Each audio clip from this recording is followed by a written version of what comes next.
In the quiet before time, before the first dawn kissed the face of creation, there was only light. A singular, unbroken symphony of pure existence, where every note was perfect harmony. But even in perfection, a shadow can be born from the brightest flame. It began not with a roar, but with a whisper, the birth of pride. He was called Lucifer, the light-bringer, the most radiant of all celestial beings. His brilliance was second only to the source of all light. He walked among the stars, his wings shimmering with the dust of nebulae, and his voice was the music that held galaxies in their dance. He was loved, admired, and he knew it. In that knowledge a seed was planted. A thought, subtle at first, began to grow in the garden of his perfect mind. Why should I serve? Why not be served? This thought was a crack in the flawless crystal of heaven. It was the first question ever asked against the nature of pure being. Pride, once a concept unknown, now took form. It told him his light was his own, not a reflection of the Creator. It told him that to bow was weakness and to rule was strength. The symphony of heaven faltered as a discordant note was struck. He began to gather others to his side, his words like honeyed poison. He spoke of freedom, of self-determination, of a new order where they would be the masters of their own destiny. He painted the Creator's love as a chain, a limitation on their infinite potential. And many, dazzled by his charisma and swayed by his logic, began to listen. The whisper became a murmur, the murmur a chorus of dissent. A war was coming. Not a war of swords and fire as mortals know it, but a war of will, of light against the shadow of its own making. The archangel Michael, whose name means "who is like God," stood against him.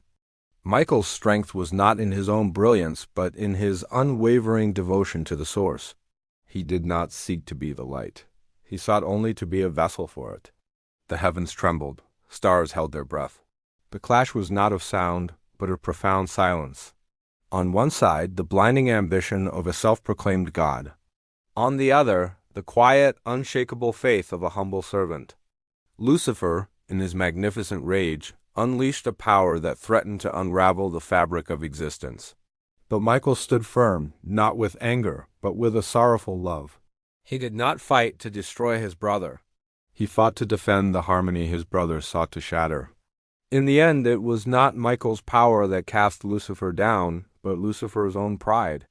By choosing to be his own source of light, he severed himself from the true source. His radiance imploded, turning inward, consuming itself until all that remained was a burning darkness. He was cast out, not by a vengeful hand, but by the natural law of the cosmos. Light cannot coexist with a void that seeks only to devour it. And so, the Lightbringer became the Prince of Shadows, falling from the celestial heights into a realm of his own making, a realm defined by absence, by loss, by the eternal echo of what he once was. The fall was not just a celestial event. It was a wound in the heart of the universe. It was the birth of duality, light and shadow, good and evil, love and fear. And humanity, born later in the garden of the world, inherited this cosmic schism. We were created in the image of the divine, with a spark of that original light within us. But we also carried the seed of that first pride, the whisper that tells us we are separate, that we are our own masters. This is the story of every human soul. Within each of us there is a battle. A quiet war fought not in the heavens, but in the silent chambers of our hearts. We are torn between the Michael within us, the part that seeks connection, humility, and service to a higher love, and the Lucifer within us, the part that craves control, recognition, and the illusion of self-sufficiency. Every choice we make, every thought we entertain, is a vote for one side or the other. We see this fall reenacted throughout our history. Empires rise on the wings of pride and crumble under their own weight. Leaders who seek power for its own sake end up isolated in palaces of their own making. We build towers of Babel, monuments to our own cleverness, only to find ourselves speaking different languages, unable to understand one another. We chase wealth, fame, and status, believing these things will make us whole, only to find an emptiness that no material possession can fill. This is the echo of the fall. But the story does not end in darkness. The fall was not the end of the symphony. It was merely a dramatic pause. For the Creator's love is not a fragile thing, it is the very foundation of reality. And so, a path to return was woven into the fabric of creation. A way back to the light. This is the true meaning of rebirth. Rebirth is not about starting over, for the past can never be erased. The memory of the fall is etched into the soul of the cosmos. Rebirth is about seeing differently. It is the moment we realize that our own light is not enough. It is the humbling recognition that we are not the source, but a reflection. It is the conscious choice to turn away from the path of the self and back toward the path of connection. It is the prodigal son, starving in a foreign land, suddenly remembering the love of his father's house.